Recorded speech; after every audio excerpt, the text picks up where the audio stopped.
गेल्या 3-4 वर्षापासून कांद्याला बाजारभाव नाही, तरी देखील शेतकरी कांद्याची लागवड करतोय. आज ना उद्या बाजारभाव वाढेल ह्या आशेने शेतकऱ्याची कांद्याकडे कांदा पिकाकडे कल आहे. आता या ठिकाणी कांदा काढून झाकून ठेवला होता कांद्याच्या पातीखाली आरणीमध्ये. आता कांदा मुरलेला आहे, बाजारभाव वाढत नाही, त्यामुळं कांदा निवडून पुन्हा तो बराखीमध्ये साठवायचं काम चालू आहे. आपल्यासोबत कांद्याचे मालक आहेत. भाऊ नमस्कार. काय नाव तुमचं? माझं नाव प्रफुल्ल संभेराव. आता हा कुठला साकुरी का कुठला मळा? साकुरी माळवाडी, गाव साकुरी. किती कांद्याची लागवड होती? आमची 3 एकर कांद्याची लागवड आहे. किती पिशव्या भरतील? आता 3 एकरमध्ये आमच्या 500-550 पिशव्या भरायला पाहिजे. आता हे जे महिला मंडळ कामाला आहे यांना किती रुपये रोज? यांना 350 रुपये. कांदा लागवडीला खर्च किती आला? लागवडीचा बाकी म्हणजे खतांचा औषधांचा मिळून म्हणता का एकत्रित? त्याच्यामुळे 2-3 लाख रुपये गेले सारखेच आहे. आता पैसे किती होणार? पैसे होतील 1 लाख रुपये. कसं अर्थकारण जुळायचं? नाही जुळतच नाही कसंच. सध्या कांद्याला बाजारभाव 2-3 वर्षापासून नाही, तरी शेतकरी मात्र कांदा पिकाला लागवड कमी करायला मागत नाही. लागवड आता कमीच करावं लागेल आता, कारण की तोपर्यंत निर्यातीचं धोरण वगैरे हे होत नाही, तोपर्यंत कांदा लावणं म्हणजे चुकीचंच आहे. आता ह्या ज्या महिला कामाला आहेत यांना रोज किती? तर यांना रोज 350 रुपये, कांदे लावायला 400 रुपये, काढायला काढायला 350. आता हे सॉर्टिंग करून बराकीत टाकायला हा तेवढंच. माणसाला 700 रुपये. सकाळी किती वाजता येतं महिला? 11 वाजता. मग जेवणाची सुट्टी? 1 तास असते, 2 ते 3. सुट्टी किती वाजता? 2 वाजता म्हणजे संध्याकाळी 5:30ला. एखाद्या महिलेला रागवले, मावशी उरका उरका लवकर काम करा नाही असं म्हणलं तर महिला काय म्हणतात? नाही ते नाही काय म्हणते, ते शेतकरी आपणही शेतकरी म्हटलं ते समजून घेतात. राज्य सरकार केंद्र सरकारकडून काय अपेक्षा? काही नाही, निर्यात धोरण सुधारावं फक्त. निर्यात धोरण सुधार. हा, बाकी नाही काही. जगाचा पोशिंदा खूप काबाड कष्ट करतो. शेतामध्ये आज ना उद्या पैसे होतील अशी शेतकऱ्याला अपेक्षा असते.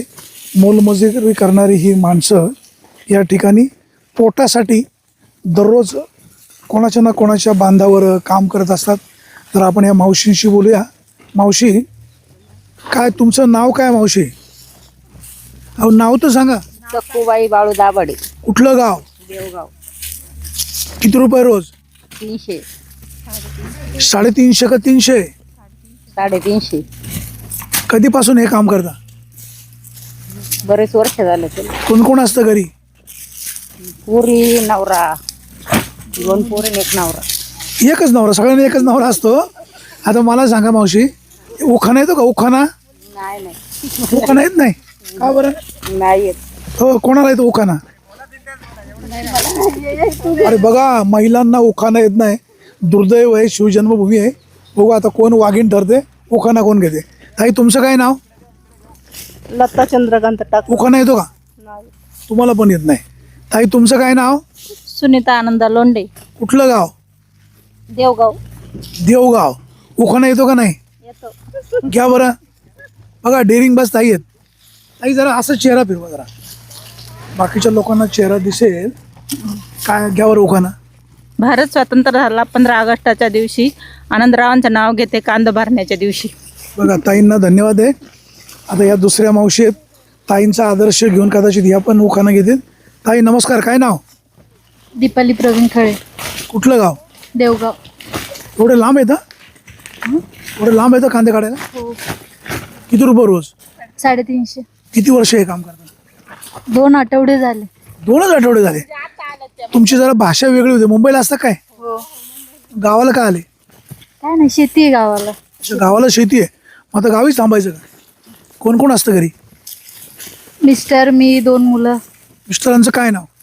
प्रवीण रतन खळे. जरा उखाण्यामधून सांगा बरं. मुखाना नाही. उखाणा येत नाही. ताई बरी आहे का तब्येत? माळकरी मावशी बरं आहे का? तुमचं काय नाव? सिंधुबाई सुधांबूर. कुठला तालुका? पिंपरखेड. तालुका कुठला? पुणे. पुणे जिल्हा आहे, शिरूर तालुका. काय नाव तुमचं? सिंधुबाई सुधांबूर. कोण कोण असतं घरी? हे आहे ना, लोक सुने नवरा आहे. कोण सुने नवरा पण आहे? मग काय? बरं बरं. नाही मी असं यासाठी विचारतो, उखाणा घेता का? उखाणा. नाही ना आपल्याला. हो, कलिंगड किती आहेत? कलिंगड 1/2 एकर. अर्धा एकर. मग कामाला काय येतं बरं? मग घ्यायचं कामाला. उखाणा येत नाही का? नाही ना. मग मावशी खोटं बोलतायत. नको, नवऱ्याने आपला उखाणा पाहिला, चुकलं तर नको बोलणं खायला. ताई नमस्कार. काय नाव तुमचं? कविता अशोक खळे. येतो उखाणा? नाही येत. मावशी तुम्हाला येतं का उखाणा? तुमचं काय नाव? मंदा अरुण डेरे. यांचं काय नाव? अरुण डेरे. त्यांना काय अरुण म्हणता? बघा अरुण शेठ मावशींना बोलतं करण्याचा प्रयत्न करत होतो, ते काय उखाणा घेत नाही. असो. ताई नमस्कार. मालकीनबाई का कामाला? कामाला आहे, गाडीची मालकीन बाई. अच्छा, गाडीची मालकीनबाई. म्हणजे रोज लेबर पुरवठा करता? हो. किती रुपये रोज? 350. तुम्हाला किती कमिशन? कमिशन नाही. फक्त गाडीला भाडं? हा, गाडीला भाडं फक्त. किती वर्ष हा व्यवसाय करता? 5-6 वर्ष झालेत. बघा आता एका ताईंनी उखाणा घेतला, तुम्ही कॅप्टन आहे, सगळ्यांचे प्रमुख आहे, तुम्हाला तो उखाणा शिकावं लागेल, घ्यावं लागेल. थांबा, साईडला घ्या. अच्छा साईडला घ्या. आठवते बघा. चला आपण ताईंना वेळ देऊया. बरं चला जरा लांब लचक उखाणा घ्या. मावशींना नाही जरा आठवा तर करा एखादा चांगला. शेवटी एवढं काम करत असताना करमणूक पाहिजे, विरंगुळा पाहिजे. आम्ही बातमीदारी करताना पब्लिकमध्ये फिरताना लोकांना आनंदी ठेवण्याचा तो एक आमचा प्रयत्न निश्चित असतो. महिला बांधव खूप घाम गाळून काबाड कष्ट करतात. 300-350 रुपये रोजामध्ये परवडत नाही. परंतु शेतकऱ्यालाच जर कांद्याचे पैसे होत नसतील, त्यांनी रोज कुठून द्यायचं, म्हणजे जर आडतच नसेल तर पोहऱ्यात कुठून येणार असा प्रश्न आहे. आता ह्या मुकादमीन बाईंना कदाचित उखाणा आठवलेला असेल. ताई काय कुठपर्यंत आला उखाणा? आठवला. नगीन आपली पिक्चर मध्ये श्रीदेवी करते डान्स, शरदरावांचं नाव घ्यायला आयुष्यभर चान्स. शरदराव कॅप्टन. बघा तुमचं उखाणा ताईंनी घेतलेलं आहे. ताई तुम्हाला मनापासून धन्यवाद. सध्या जगाचा पोशिंदा खूप अडचणीमध्ये आहे.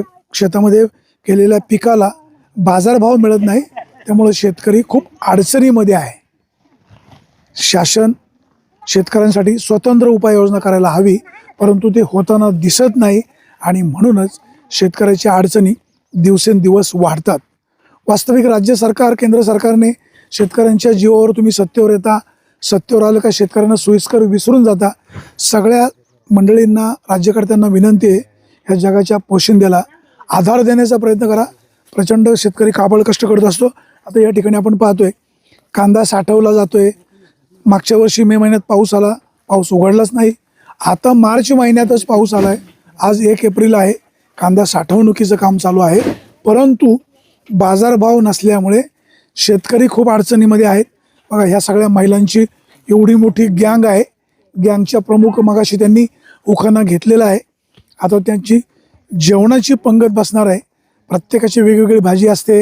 हिची भाजी तिला, तिची भाजी तिला, एकमेकीने अगदी सावड काय म्हणतो त्याला आपण, एकमेकीला सावरून सावड पद्धतीनंच ह्या सगळ्यांना जीव लावतात, काळजी घेतात. दूरवरनं वाहन चालवत इथं येतात. महिलांना खूप काबाड कष्ट करावं लागतात. शेतकऱ्याला देखील खूप काबाड कष्ट करावं लागतात. मायबाप सरकारने या शेतकऱ्यांसाठी काही धोरणात्मक निर्णय घ्यायला हवा, तरच या शेतीप्रधान देशामध्ये शेतकऱ्याची उन्नती होईल. सुरेश वाणी, विघ्न टाइम्स, साकोरी.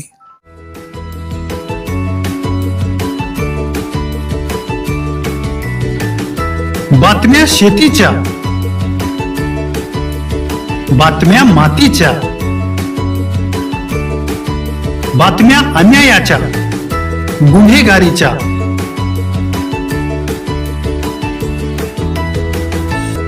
राजकारणाच्या आणि समाजकारणाच्या,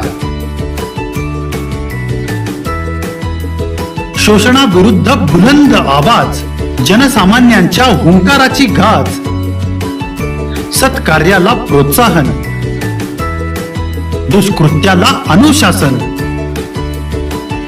निर्भीड, निस्पृह, सडेतोड, बेधडक आणि रोखटोक म्हणजेच विघ्नहर टाइम्स. शोध बातमीचा, ध्यास सत्याचा. आपलं चॅनल, आपली बातमी. सबस्क्राईब तर कराच, पण बेल आयकॉनवर क्लिक करायलाही विसरू नका.